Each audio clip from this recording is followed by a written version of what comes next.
E por fim, a gente teria então numa importação de mercadorias a incidência do ICMS. Então existe uma lei federal, que é a Lei Complementar 87 de 1996, ela é que vai explicar como é que se calcula o ICMS. Por que eu estou me referindo a essa lei? Porque embora o ICMS seja um imposto estadual, tem uma regra federal que define como ele funciona. E essa regra vai ser o seguinte, que a base de cálculo do ICMS na importação vai ser o valor aduaneiro, mais o imposto de importação, mais o IPI, mais o UF e mais qualquer outro imposto, taxa, contribuição e despesa aduaneira. Ou seja, tudo que eu paguei para fazer a importação, tudo que eu paguei para fazer a importação é base de cálculo do ICMS. Então, nesse nosso exemplo, a gente teria que somar ali todos os valores, inclusive PIS e COFINS, para fazer a determinação da base de cálculo do ICMS. Bom, aí a gente começa agora então a pensar em algumas situações especiais, né? Por exemplo, a questão do ICMS. Existem determinados estados, legislações que permitem que você não pague o ICMS no momento da importação. Então eu vinha explicando agora há pouco, né, que o imposto de importação, o IPI, o PIS e o COFINS, eu preciso pagar antes de trazer aquela mercadoria ou aquele insumo importado para a minha indústria ou para a minha empresa, né? Já o ICMS, existem estados que têm uma legislação que dizem não precisa pagar no momento da importação.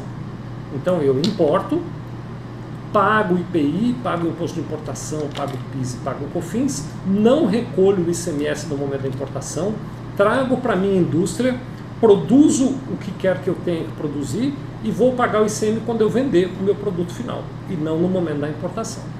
Essa é a regra de todos os estados? Não, não é, mas há estados que oferecem essa possibilidade. Vou citar 3 aqui, né? Por exemplo, Santa Catarina oferece isso, o estado do Espírito Santo oferece esse benefício, Minas Gerais oferece, agora me ocorreu, Alagoas também oferece. Então tem determinados estados que têm esse benefício, que é um tipo de benefício fiscal, né? O nome técnico dele é diferimento. Diferimento, então, é quando eu Estado, né, abro mão nesse momento da tributação e adio para tributar lá na frente. Então, ao invés de tributar quando eu importo, eu deixo para tributar quando a indústria vende, né? Então eu tenho um diferimento de ICMS. É claro que aí tem regras, eu preciso estar estabelecido nesses estados, tem toda uma configuração, uma caracterização necessária para essa operação funcionar assim. Agora, os outros exigem o recolhimento do ICMS no ato do desembaraço da mercadoria. E quando eles exigem o recolhimento do ICMS no ato do desembaraço da mercadoria, o Estado de São Paulo, por exemplo, é assim, ele exige o recolhimento do ICMS no ato do desembaraço da mercadoria.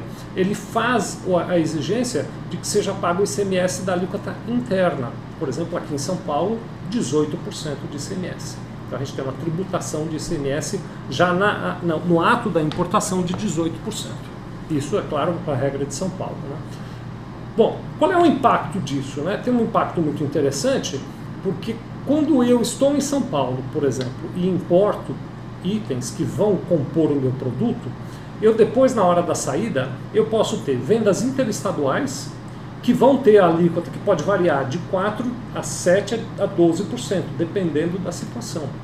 Então eu vou pagar um imposto de ICMS de importação sob uma alíquota de 18%, mas depois eu vou vender com alíquotas que podem ser menor. E isso causa, em alguns tipos de operação, o acúmulo de saldo credor de ICMS. Aí tem uma desfunção, né?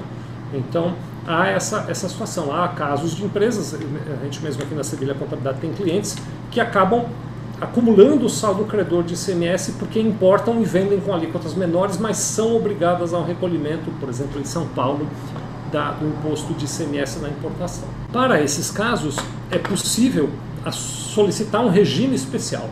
Então, o Estado de São Paulo e os outros estados que exigem o recolhimento do ICMS na importação, eles se dispõem a analisar cada caso e, dependendo da análise, conceder para a empresa, para a sua empresa, por exemplo, um regime especial que, por exemplo, faça o mesmo diferimento, que diga, então você paga o ICMS só quando vender.